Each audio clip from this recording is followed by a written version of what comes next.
What's up, Madridistas, and welcome to the Managing Madrid Podcast after what was one of the craziest games of the season. And this season has been crazy. And just when you thought we couldn't suffer more, we went through the ultimate torture chamber tonight against Real Sociedad. But first, just want to let you guys know that April 9th, which is, wow, in 8 days, one day after the Arsenal game, because we're going to be in London covering that game for Managing Madrid. And we thought, you know what? We have so many listeners in London. Why don't we stick around for one more day and just hang out with you guys in London? So on April 9th, one day after the Arsenal game, we're going to do a podcast in London. There's going to be Champions League games on at the bar that night. We're going to do watch alongs, give away some prizes. And I think the biggest benefit really is that you get to be in a room filled with Madridistas who are just as crazy about this club as you are, and you'll get to make some friends and have some lifelong connections. So love to hang out with you guys, and I hope you guys want to hang out too. If you are interested in attending that event on April 9th, I put the link in the chat just now to RSVP. I'll also put the link in the show notes, and also want to give a shout out to our sponsor for the night, akinbc.com. They are sponsoring our London podcast. Akin Business Constructs. They are pioneers of a new paradigm in global management and legal consultancy, empowering clients with solutions. They navigate the intricacies of business formation, management, and financing, alongside skilled contract negotiations and strategic dispute resolution, ensuring your vision becomes a reality. Experience the future of business optimization. Claim your free business audit at akinbc.com and embark on a journey of unprecedented growth. Head on over to akinbc.com/audit requests. As always, shout out to Moji Mates. Today we're rocking Jude Bellingham 3 times. Real Madrid. I got that mirrored camera thing. Real Madrid, Borussia Dortmund, and Birmingham. And I personally have I think 6 or 7 Jude Bellingham, Moji Mates shirts. I got Arda Güler. I got Brahim Diaz. I got a ton. And if you guys want to head on over to moji-mates.com, moji-mates.com, I would suggest tonight you guys go and get, let's go with Rudiger with that epic header at the end. Actually, you know what? Change my mind. Endrick. Actually, get Endrick and Rudiger after a game like tonight. Go to moji-mates.com and our presenting sponsor as well, TAFC Academy in Toronto. Head on over to tacsports.ca to sign up your kids in the best basketball camps in Toronto, football camps in Toronto, swimming camps, all of that stuff. State-of-the-art facilities, best coaching in the entire city. Go to tacsports.ca. We are very thankful to TAFC Academy for everything that you guys do for Toronto and this podcast. All right, we got so much to talk about, and we're going to bring in Leah and Mehedi, who's live at the Bernabeu right now. Let's jump in. Let's start this thing. Nice article in the Managing Madrid blog. Wonderful lads that do a great job there. And worth reading about that man there. Karim Benzema needs to rest, and the numbers reveal why. Times ended up almost looking like a 6-3-1. Some very good writing about that on the Managing Madrid website. First-rate podcast as well. Of course, Fede Valverde was a huge part of the equation.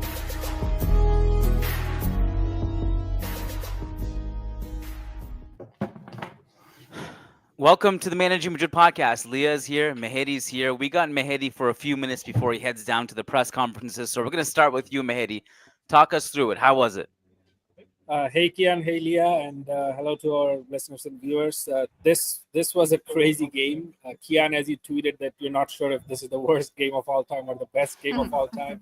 The feeling was the same here in the stadium, but to actually cover a game live at the Bernabeu, I would rather be in this kind of a game. This was just the right amount of adrenaline, I would say, the right amount of nerve. Not a Champions League semi-final, a Copa del Rey semi-final going to extra time, and I didn't really mind the extra 30 minutes of staying at the Bernabeu. But obviously, a lot of underlying things, which I'm pretty sure that you and Leah are going to break down in terms of what it means for the team in terms of rest before 2 huge games against Valencia and then away at Arsenal. The performance was what it was. We all saw how in shambles the defense was. A big talking point from the game would probably be the non-red card for the Real Sociedad player, which definitely should have been a red card. It was a devastating foul, and I have actually not seen Ancelotti being so animated so quickly after a foul, probably ever. I'm sitting like right on top of the Real Madrid bench, so he like kind of jumped onto the scene when that happened, and that was really chaotic for a while. But all in all, conceded 4, scored 4. We're off to the final. We can talk about that final once the time comes. And personally, I had a great time, a great week in Madrid. I'm going to be going back to Toronto tomorrow. But already looking forward to coming back whenever I get the chance again. Awesome stuff, Mehedi. I'm glad you got to experience. Look, there was a lot of suffering. That's what we're used to. But hey, man, as long as you got to endure the suffering in person, I think you should be pretty blessed. I mean, I'm happy you got to experience it. Look, suffering or not, bad performance or not, 8 goals in the game and extra time. Thank God, no penalties. We avoided that. I'm gonna go down and listen to Imanol Alguacil and Carlo Ancelotti speak about the suffering in detail now. So take care, guys. Wait, Mehedi, I'm just gonna pass along the Ancelotti's post-game quotes. I already have them before he started. It's okay. It says we must suffer. We suffered a lot. There's every game we have to suffer. And we must improve. We worked very hard. We must improve, and we have to suffer. All right, take care, guys. Thanks, buddy. Bye. All right, Leah. Hello. What's the biggest story from this game for you? Bad. I'd like to define it as bad. Bad all over. Besides, like Mehedi said, besides the adrenaline was fun. It was a partidazo for sure. But like you said, is it the best game I've ever seen or is it the worst game I've ever seen? Because it depends who you ask. But like our shape, bad. Our just system in general, bad. Cohesion, bad. Officiating, very bad. Defense, bad. Lucas Vazquez, bad. Alaba, bad. Yeah. Yeah. I mean, like, thank God we came away with 3 points because we almost didn't. And that's our story in the Copa del Rey, isn't it? May I offer an alternate view? Yes. Am I allowed to? Am I going to get crucified here? Tell me. I think it's very fashionable this season to be angry. I feel like we've all really leaned into, this idea of like everything sucks, suffering, everything is really depressing. I feel like it almost feels like edgy to be optimistic. And I think overall we deserve to win this game. Like I don't think that's outlandish to say. We outshot them like 25-11. Mm-hmm. Most of this game, bar like a stretch in the second half, which was admittedly pretty long, and then some weird defensive sequences at the beginning of the game. Endrick was good. Jude was good. Vinny, I think overall, I mean, he had 2 assists. He made things happen. Could have had a couple better decision-making sequences, but overall created a ton of danger.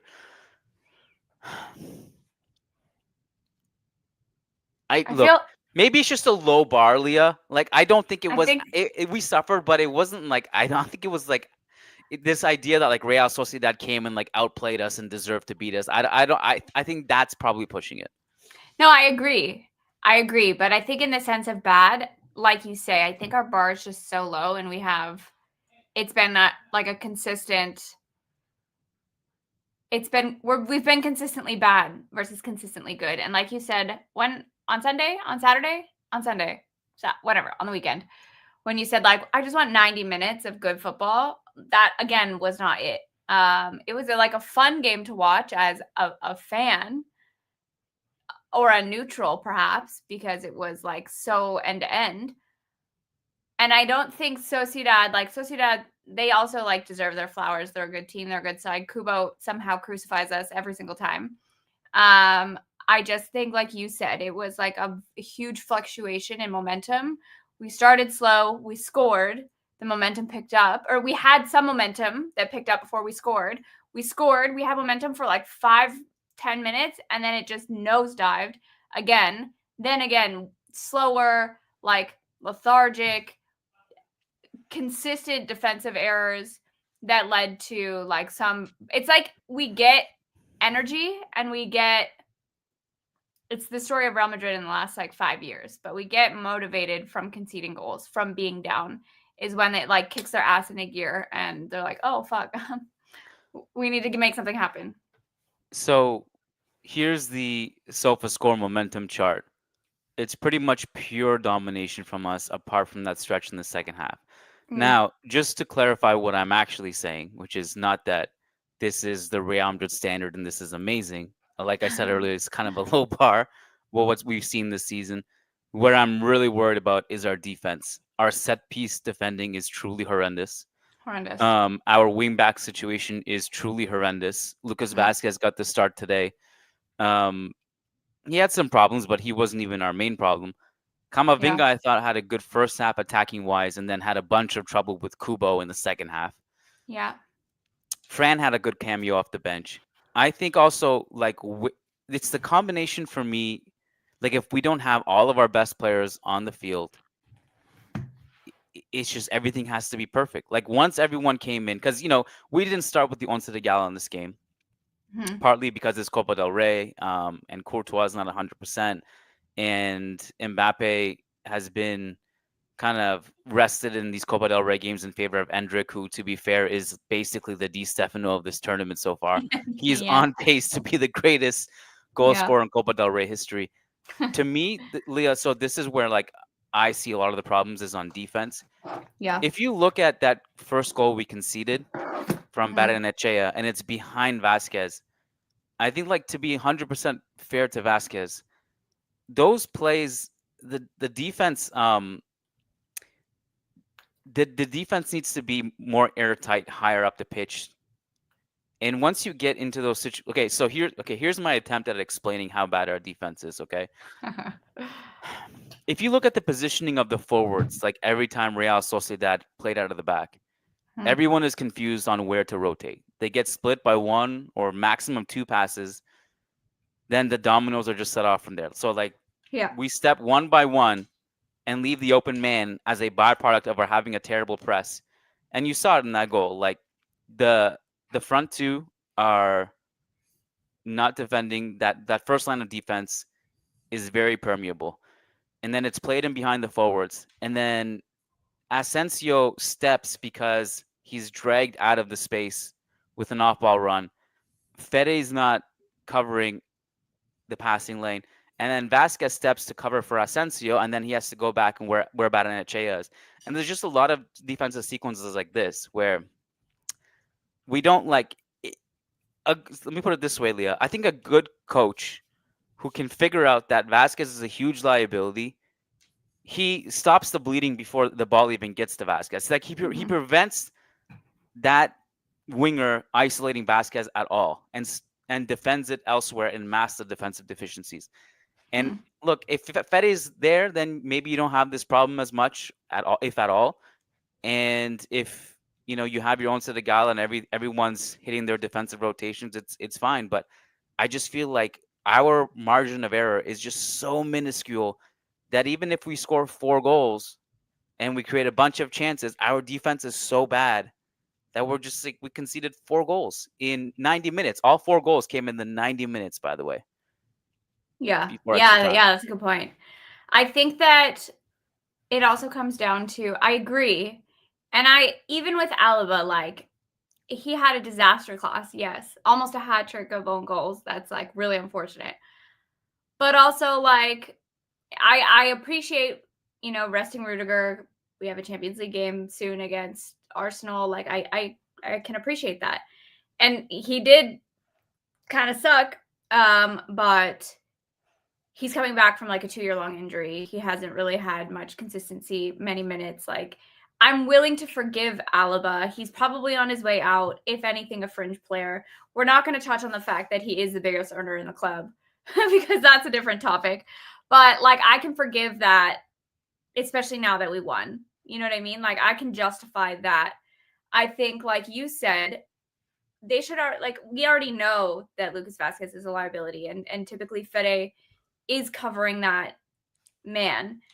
I think Asensio being pulled out, he was tracking his man. Like, he was tracking his man with that off the ball run. And again, I'm not mad at that either, because that's just, you know what I mean? He was tracking his man with the ball. That space was not covered, and then Vazquez had to be pulled in. But then it's like a domino effect, because that space should have been covered. If Asensio is being pulled out, like dragged out, tracking his man, someone should drop.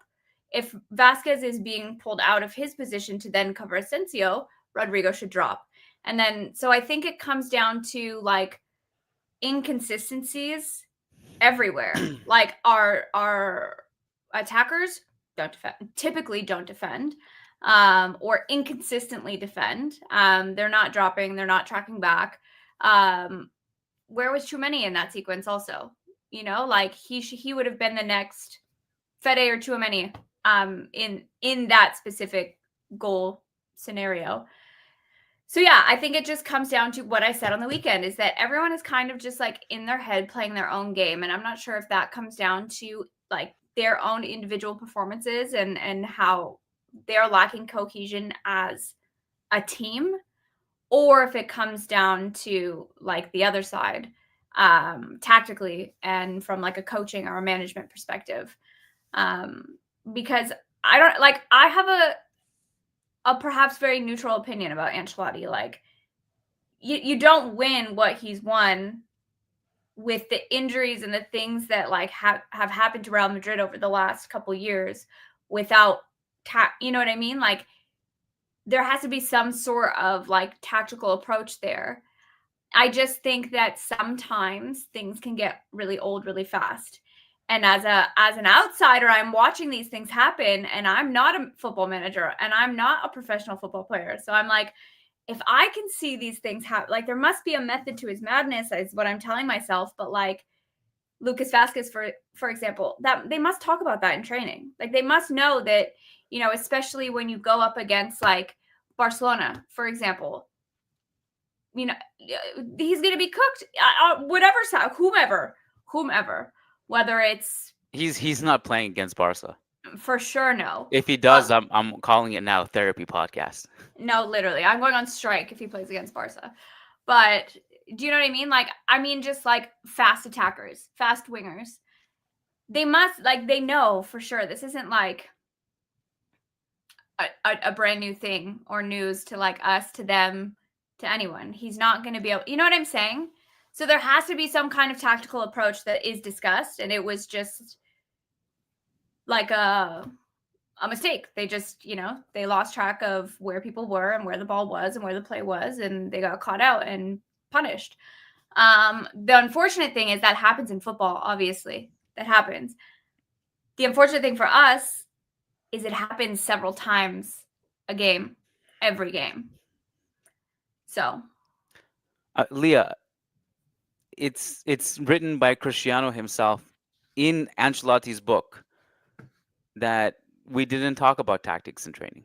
Like, yeah, with Carlo, we talk about like when you just play in transition, and there's very little about tactics. And so like when you say like he must know and this is what they're talking about, I really don't know. It's hard to really know what happens in behind closed doors. You know, the media only knows so much because the media get a 15-minute window of rondos and all that stuff, and it's hard to know exactly what they're planning behind the scenes. But I just think that like none of the issues have improved since the start of the season. Like all the conversations we were having in September, October, November, you know, you go back to those things. It's all the same things we're talking about now. mm-hmm. None of it has really improved. I think the only thing that has improved has been Mbappe has improved since then. And Jude continues to be reliable, and Fede continues to be reliable. And back then, at some point, I guess like September, we had Carvajal. Now we don't, so that's worse. And so, yeah, like I don't know. I'm kind of in two worlds here, Leah. On one hand, I see the ceiling of the team. I see glimpses of it, like pin size hole. Like imagine like a big curtain and there's like a pin size hole, and every now and then you're like, oh yeah, I can see it, but it's Yeah, small. we're good. We Yeah, scored like 2 set pieces today, so positives. that's right. And Chouameni and Rudiger, both great leaps. The Chouameni one, the goalkeeper, horrible job. The Rudiger header kind of gave me like a little hint of 92-48. The angle behind him with the camera and the way he redirects it into the bottom left corner brought me back a little bit. That the mini assist to Jude was phenomenal. Insane. And I'm like, yeah, see, that's Real Madrid. Even Endrick's like almost bicycle kick goal.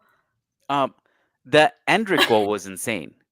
The Vinny pass was insane, and I mean, both of Vinny's assists in this game were insane, and the finishes to both those goals were insane. He literally chipped it like he was prime Raul. Endrick, might as well get the Endrick talking point out of the way now. The guy is just such a chaotic footballer. Fearless. He's fearless. That's what I said. Like, I can't wait to see what he looks like when he's polished and he's older and more mature, because he has zero fear. Like, he goes in, balls to the walls, makes a ton of mistakes, and I love that. I love the proactive nature of him. It's much easier to dial that player back than it is to get like a shy player to kind of get involved more and take more risks. You know, like this game drove my dad nuts, and my dad has been just texting me nonstop throughout the season, every game, because every time Real Madrid scores, he's like, "Watch, they're gonna stop attacking now, and the suffering is gonna come," and like right on cue. And the second half, the way we started, and then the way Real Sociedad put the pressure on and took the game to us, and Real Madrid just were really shy and kind of rattled. A couple weird Lunin sequences in this game. Yeah. Those Alaba own goals, I don't even know what to say. Like, it was just a weird nightmare situation for him. Yeah. One of them was like, I don't even know what happened until I watched like one angle of the replay. The one where like it was on the byline and then it like went through his legs and hit his shin. Like, that's just unlucky, unfortunately. The second one, I think, was a little more his fault. But yeah, poor guy. I feel bad. So, I mean, I don't know. I guess I can kind of see the potential a little bit. And so the ESPN FC crew after the game were saying, like, you know, Arsenal are licking their lips right now seeing this, and you know, Saka scored today. He's back. And I don't know, to me, like, football doesn't really work that way. I agree. Like, we don't play our best against these opponents. We play our best. Even that is a weird thing to say. I don't know. I'm kind of backtracking on that because I can't remember like the last time we played our best against a big team either.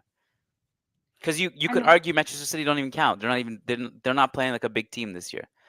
So all of our big games this season have been pretty poor performances. The ones that we lost, we lost. The ones that we won, you know, like Atletico in the penalty shootout, were just pure torture to grind out those games. So I don't know. I mean, I'm kind of at a stage where I'm like, we'll see how this season ends. There's still potential to win trophies, no question. But if we do, it's not because we've been great so far this season. Like, so if they're going to rewrite how the season goes, by all means do it. But it's been just bad sign after bad sign after bad sign.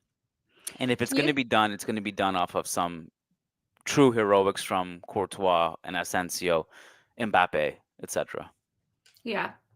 But the thing is, like, with I don't know. I feel like this is what we do. Okay, I have a two-part statement. And it's that, have we even really not suffered in the last, like, 3 years?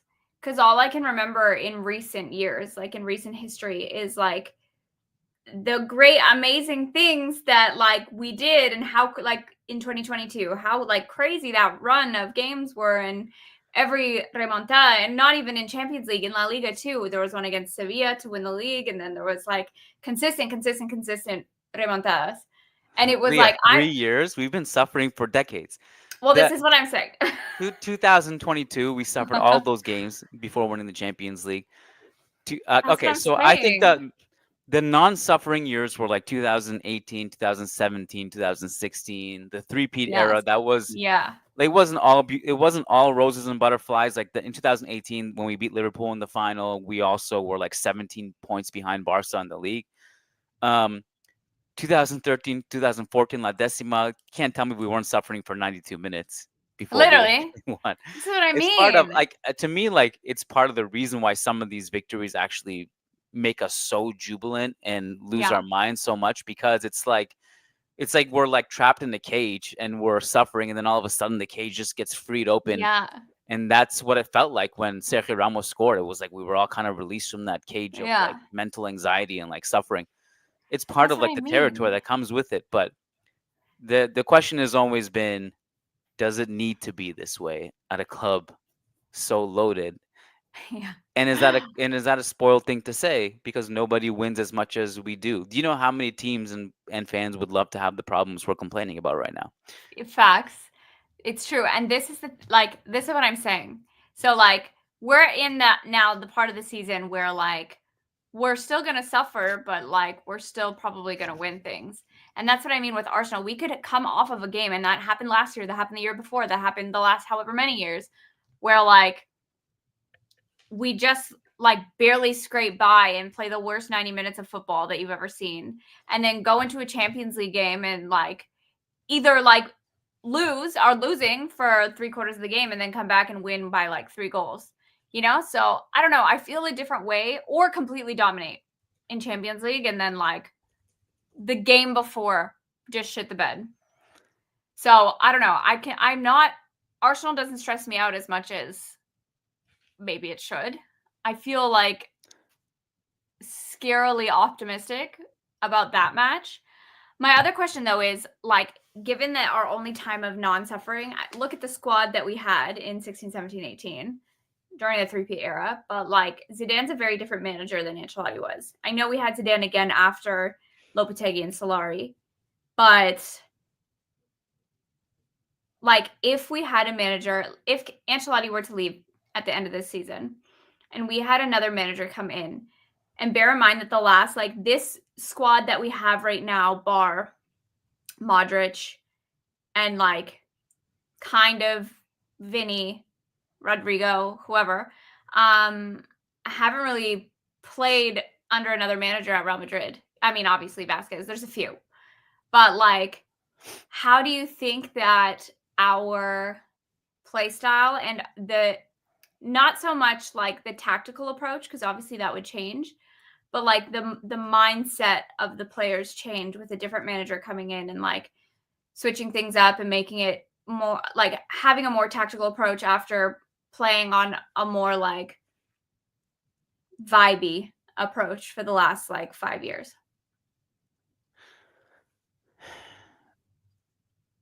I think a change of voice is generally not a bad thing after a few years.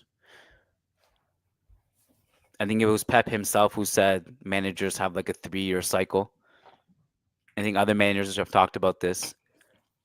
You sometimes just need a change of voice and a change of direction. And so that's why I think that's the direction you need to go in. And I don't know if Carlo Ancelotti can take this team further than he has already. I think he's laid some incredible groundwork and instilled some incredible belief over the years. But I think like in terms of our defensive structure and just like this super chat from Anthony kind of hits it home for me. Well, he has two, or he had something. Where did he say that? He says, when the collective is this poor, there is only one to blame, the manager. This young squad needs clear tactical ideas, and Carlo will not decide that or provide that. But I also think there's just often a lack of a plan, And I think his brand of football will often pay dividends, and obviously it has, because you could argue there's been no one better in football history, certainly like on a European scale. What he's done is pretty much, you know, unparalleled. It's unrivaled. Mm-hmm.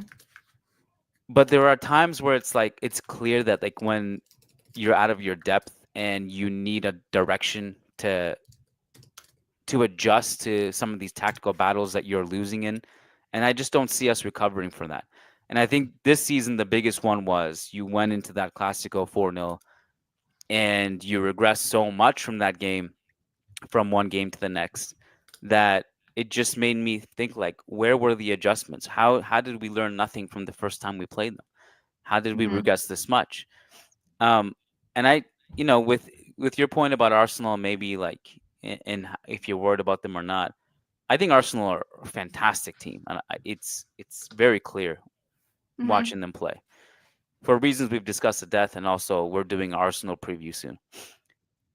But I do think like our two most difficult matchups in Europe are both in this country, and they're Atletico and Barca, and that's why no one is really looking forward to this final. Oddly enough, like if you polled Madridistas right now, would you rather face Atleti or Barca? I mean, I think most people would probably pick Atleti, but it's not like this. Those are our two most difficult matchups for different reasons. And we don't really have a solution to beating either of them. With Atletico, the times we've beaten them has just been it's been so challenging to break down their low block. They're so organized, they get in our heads. And with Barca, it's a totally different problem. We can't play through pressure. We can't track their runners. We can't play through their counter press. We can't time our runs. We can't finish our chances. We haven't shown our balls. Like we just walk around, we lose momentum. So I don't blame Madridistas one bit for not looking forward to the Copa del Rey final and a potential Champions League final against Barca. I really don't think there's been one game this season, apart from City again, where we really showed our balls. Yeah, I like Arsenal, Atleti and Barca. I'd rather lose against Atleti in a final than Barca, but I think both, like you said, are going to be hard. With Arsenal, it's interesting because I do think they're like one of the best teams in England at the moment. They are playing well. Like they're playing well under Arteta, and that's fine. I think where we are better, even given our form, and I have this same opinion. I have this debate with Premier League fans every single year in the Champions League, especially last year, same thing. Is Arsenal this is probably the furthest they've gotten in a Champions League campaign in years. And once they get any team, let alone English teams, against a team as big as Real Madrid, they lose that sense of like confidence and mentality. And that's something that we do have despite having the form, despite having the players, despite from injuries and whatever, is like we have that mentality to be able to come back, where we saw it in 2022. Some big teams and some like not as successful teams, where like PSG, for example, they've gotten so far every year, but once Benzema scored that first goal, their entire like momentum, their entire the mental mindset, shift, like incredible shift. They just like imploded within minutes, and I think that's where Arsenal lacks, and that's where I think that's why, regardless, I don't think that we're not going to suffer. I think that for sure we're going to suffer. We might even be down against them at some point. I'm willing to bet this is exactly how the Arsenal games are going to go. We're going to have stretches where we're just getting pinned, backs to the wall. We're going to make mistakes. We're going to go down a goal. And over the course of 180 minutes, we're going to have moments of brilliance. And we're just going to rattle them a bit and at the Bernabeu, and they'll buckle, and we'll get through. Yeah. I think that, like, that's what I mean. Can they hold out that momentum? It's different. Tournament football is different. Playing in different countries, against different teams in different stadiums that you're not like consistently playing against. In the Premier League, they're great. They're consistent. In the Champions League, they have been. Who have they played against? PSV last, where they were like 9, It was like 9. 7-1 second leg, wasn't it? Something like Yeah, that. insane. No, I mean, Um, look, I've been watching Arsenal this season. I've been impressed with what I've seen. I've been impressed with what the kind of Arteta's adjustments too, without Jesus and without Havertz. The way mhm, he uses his fullbacks, like in the build-up phase, like the guy, I think the patience they've had with him has really paid off. They look really good. yeah, Saka between Saka and Martinelli, the way they can break lines, the way they can hurt you from the wings. Odegaard looks great. They have really, really good pieces in that team. Um, but I think the the question will really be, will the pedigree hold up? yeah, Because we know that Real Madrid, in those situations, that's kind of what they're tailor made for better or worse. That's what they're tailor made yeah. for. Yeah, go ahead. No, I was just going to agree. I think that also, like, going into games like that, it's a different mindset for us for some reason. Like in Champions League games, especially against English teams, like regardless of how shit we've been, regardless of form, regardless of how well we're playing, it's just like a different mentality that they have going into those games. And so, yeah, I'm expecting suffering, but I'm definitely more concerned about this final against Barca or Atletico Madrid than I am against Arsenal. Um, I wanted to discuss one thing quickly, and then we'll move on to super chats. The challenge on Vinny that was only a yellow. Yeah, wild, right? I was shocked that that wasn't overturned and given a straight red, because that was one of the worst tackles I've ever seen. Yeah, And my thing with that, especially when it comes to Vinny, this league is unwatchable from week to week. yeah. I look, as Mhm. much as you want to like even be edgy and say no, La Liga's awesome, you just got to watch like Las Palmas versus Leganes and be a hipster about it. Like fine, enjoy it. Mainstream society doesn't care about this league unless it's Real or Barca, and to a different extent Atletico. And then if you start to go down the depths a little bit, like the Isco Anthony thing at Betis is kind of fun, all that stuff. But Yeah, for the most part, this league is unwatchable. There's a shit ton of yeah. fouls. The refereeing sucks.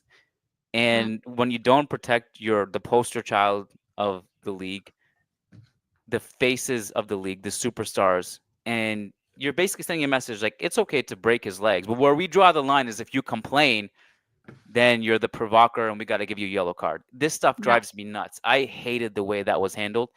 That's a straight red. And when you allow that to happen, then you're just setting a precedent and you're sending a wrong message to yeah, everyone else in the league.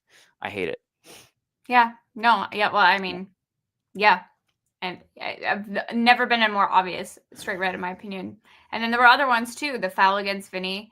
Endrick got a boot. Well, I mean, that one was kind of an accident, but he did get a boot to a face. He got like a shoulder to his back and then a boot to a face when he fell. Jude, I'm not entirely sure. They didn't show an angle to determine whether or not he was offside, but still had a full obvious hand to the face. Yeah. So, Yeah. like on several occasions, the officiating was just on a few attacks and transition, like counterattacks, that should have been advantage. They called foul, like he called several, 2 or 3 fouls that should have just been advantage played that weren't. Like, yeah, the officiating was just horrendous. But that specific one against Finney, like, I don't know what else there is to say, It to was be a honest. wild challenge. It It's was it was knee also height. dangerous. Yeah, I hated it. Yeah. Yeah. And so I that will was be shocked that taken that now, didn't go punished. right? I have one more question for you. I floated Tell this me. around a little bit during the podcast, but who would you rather face in the final, Atletico or Barca? It depends. I'd rather lose against Atletico Madrid, but I'd rather win against Barca. Mm. Because I think, do you know what I mean? Like, if we can come out with like I don't even care. I would love like some sort of domination against Barca, which realistically won't happen, but you never know. Like in previous years, we lost a Clasico 4-0, and then we won 2, I think 2 in a row. So like it could happen, but I think I'd rather lose against Atletico Madrid. If I had to choose, I'd rather face Atleti because although it sucks and it's, a disgusting low block for probably 120 minutes, our record against them this year is better than it is against Barca. And I think I'd rather, even if we lost, it would probably be like a grinded out like 2-1 loss or like losing on pens or something stupid, then potentially getting like destroyed by Barca for the third time this season, and potentially not the last time if we face them in the Champions League too. Okay, let me ask you a follow-up question then. If you knew right now that we were going to play Barca in the Champions League final, would you still pick Atletico for the Copa del Rey final? Probably.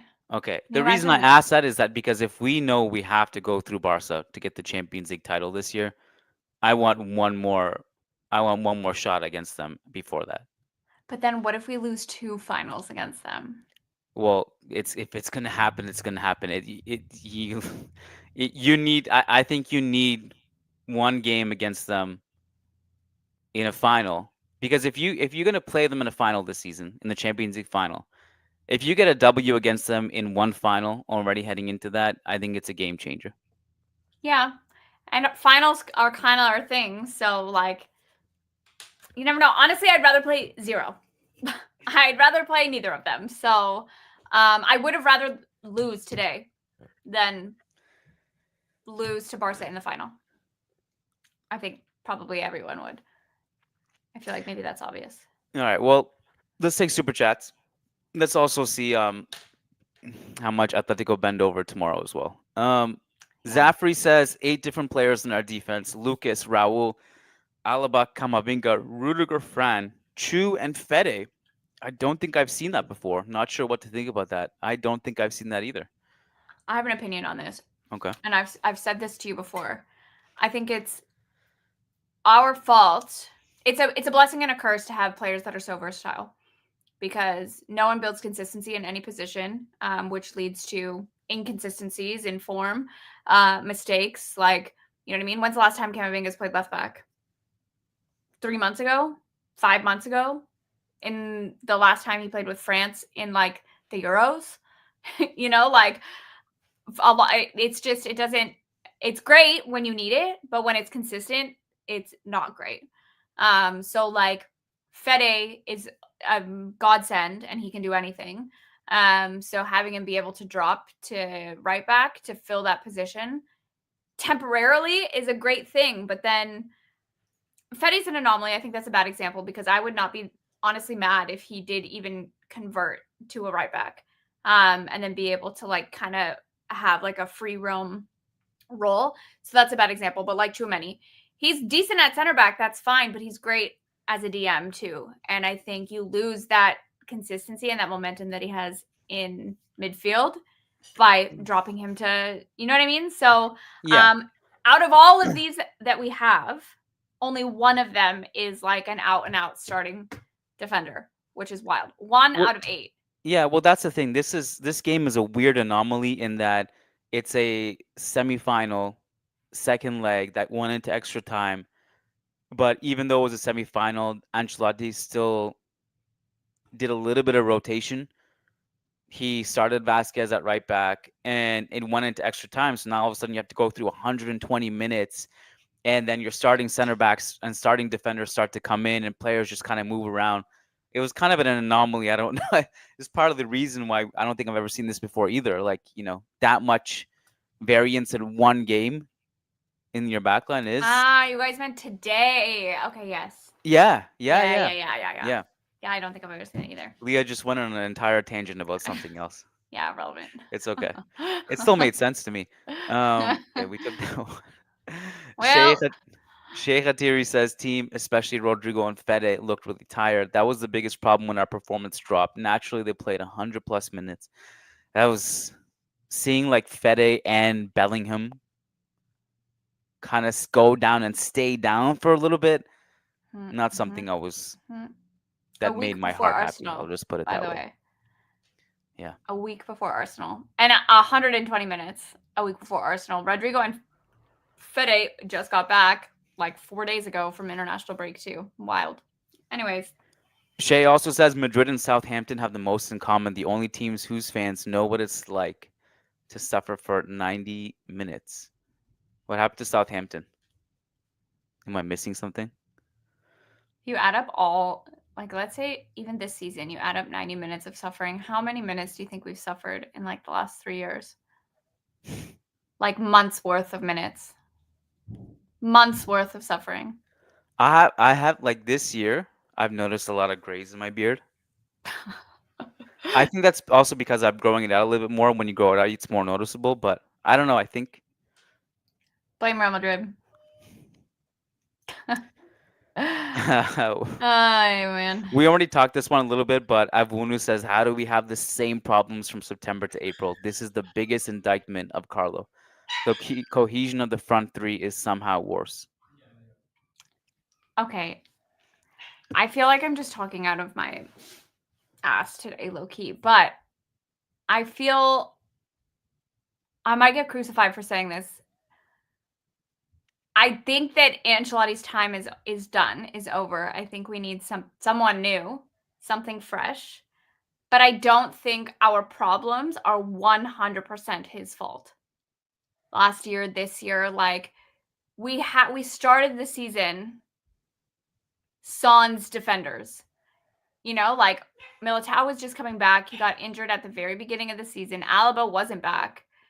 We were already at Carvajal was back, but even then, like, if you only have Lucas Vasquez, who's 32 or 33, Carvajal's 32, why aren't we like, Jose Lu left, Nacho left, a bunch of players left in the summer.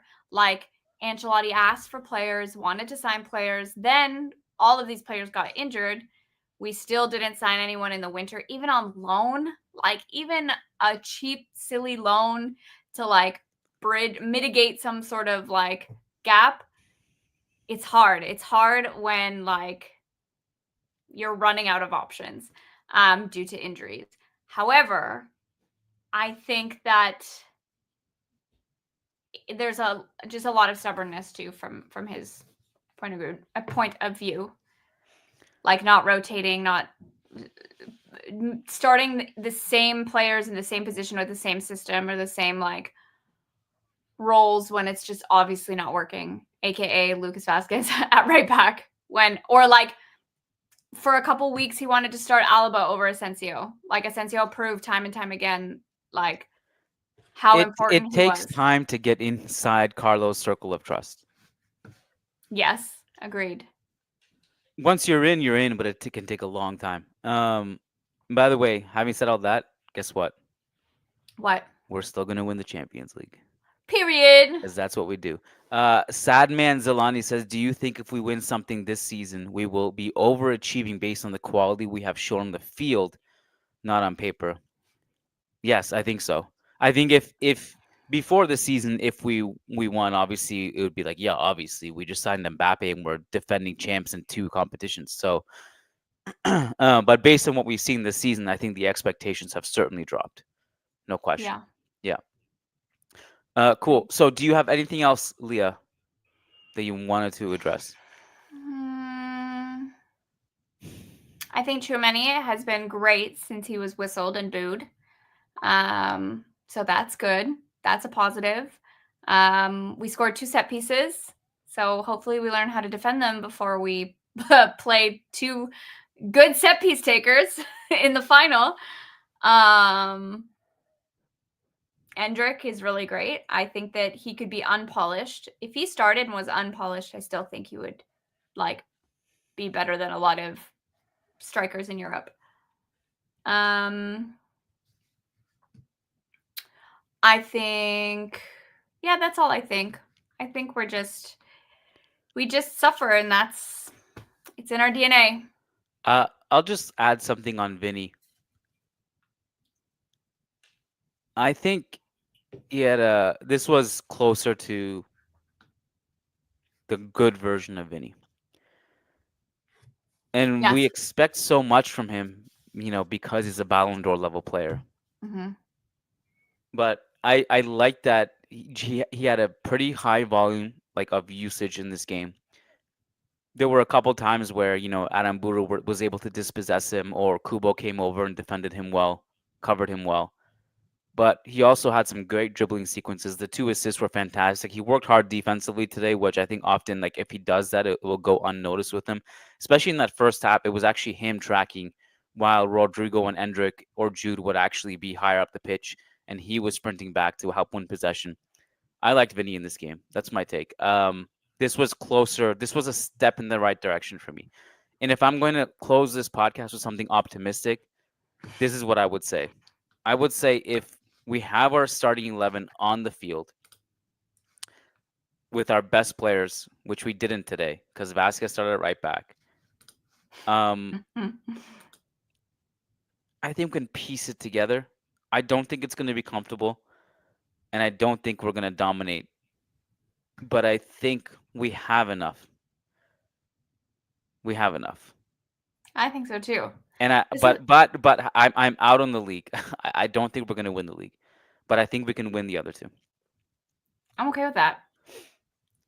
I'm okay with that. And I agree. I think this is what I'm saying. Like, how many times, everyone that's watching, you, me, everyone that's listening, how many times have you been in this exact mindset? Like, oh Every my year. gosh, this is what I'm saying. Like, oh, why do we always have to do this? It's always this way. Why do we always have to suffer? Oh my God, we have 1, 2, 3, 4, 5, 6, 7, 8, 9, 10 injuries. Like, oh my God, Ancelotti, like, da da da da. Like, it always has to be a struggle. They're not playing well together. We're so bad. Like, cancel the season, and then we win the Champions League. I remember that in 2022, in that first leg against PSG, the gap between the two teams was so astronomical that not a single person believed that Real Madrid would even qualify past PSG. I mean, like, they were like, if we play like this, no, we're not beating anyone. Up until the halftime of the second leg, Yeah. it was just as bad. Yeah. Even City, we got like dominated by City over 2 legs, and then only literally in the last minutes is when we kind of sort of came alive. Well, no, we fully came alive, but like, you know what I mean? Like, I have a hypothetical question for you. okay. Would you rather just be horrible all season and just suffer and play badly and then win the Champions League at the end? Or would you rather be lights out, just murdering teams and just always coming up short at the end? I mean, probably being bad and winning. Like, it's more exciting that way because, like, for sure. Yeah. You know what I mean? Especially, like, to win, you have to win games. So, like, we can play like shit. Like today, we can play like shit for 90 minutes and then, like, have moments of brilliance that end up winning the game. And I think that's what I'm saying against Arsenal. Like, I think we can play like shit against Arsenal, against whoever, even potentially against Barca, and then, like, have moments of brilliance where our experience in the Champions League, our experience under pressure, our experience of, like, the mentality of, like, every match is a final, like, we can win this, and then score 2 goals. And they scored twice in, like, once in the 80th minute and once in the 90 whatever minute, and we scored immediately after. So I like Yeah. I also just want to say, like, there's been a lot of discussion about football style and the difference in styles between Barca and Real Madrid and all this stuff. I don't care about style, but I think style of football is different from being good at, like, playing well is irrelevant to the style you play. You can play well in any style of football. You can play well with a low block. You can play well with counterattacking football. You can play well if you wanted to stay in a mid block or if you wanted to press high. It doesn't really matter what approach you play. You can play great or horrible in all of those game states and in those styles of play. I don't care about what style Real Madrid chooses. I don't care if they press or not. What I care about is, like, if you're not going to press, then why aren't you going into a defensive structure and defending well? Yeah. Like, and playing actual counterattacking football and playing well. And so I care little about the style. I also think Barca can have their style for years and years. This is the first year they played good football in years, Yeah. irrespective of styles. I don't care about the style. I care about playing good football, which I don't think we played this season. So just figure it out. And I don't like if you can't figure it out this season, obviously, like you could even argue even if they do figure it out at the end of the season, but for sure, like if you can't figure it out, you gotta change direction. You have to. Yeah. I have two things to say. Number one, I agree. And this is my, it's just like the internet and social media and all these like little children football fans that see like fast paced, end to end, like super exciting football and think that that's the only style to play. So when people like Atletico Madrid play this like disgusting, annoying, park the bus low block, they just think it's like anti-football. It's non-football, like, but they're not thinking of it from a football perspective of like it sucks to watch and it sucks to play against, but it's tactical. Like if you're going up against a team that even like 3/4 of the teams in La Liga, they go up against Real Madrid and they play like the most disgusting low block that we've ever seen. Because obviously, you know what I mean? You're going up against a front three that in retrospect aren't super superb this year, but of Vinny, Mbappe, and Rodrigo. And you have like whatever no names as your back four. Obviously, you're going to park the bus and put 11 players behind the ball. You know, like it Yeah. I mean, people don't. you have to You know what I mean? maximize your chances of winning. Your That's goal what is I'm not to saying. play great football and just get decimated. Your goal is to Yeah. maximize your chances of winning. Whatever works for you works for you. Matt is going to be doing a solo podcast, El Dia Después, for our members tomorrow. If you want access to that, plus the mailbag with Lucas. Plus, if you guys listen to Stadio FC, Musa Okonga is coming on the show this week for our members and just answering questions for our members. So if you want access to the show with Musa, you want the mailbag with Lucas, you want Matt's El Dia Después, that's all over on patreon.com/managing Madrid. Alternatively, you can also just hit join on the YouTube memberships tab on this channel. And we will see you guys this week for our members. We got a lot of content coming your way. And then on Saturday, we play Saturday, right, Leah? I think so. Let me check. I'm pretty sure we do because we have the game against Arsenal on Tuesday. Yeah, Valencia, Yes. early kickoff against Valencia. We'll be back there on YouTube after that game. Thanks, guys. Appreciate you guys for tuning in. Leah, thank you so much. Peace out, guys. Bye. Therapy session number 1000. Peace out.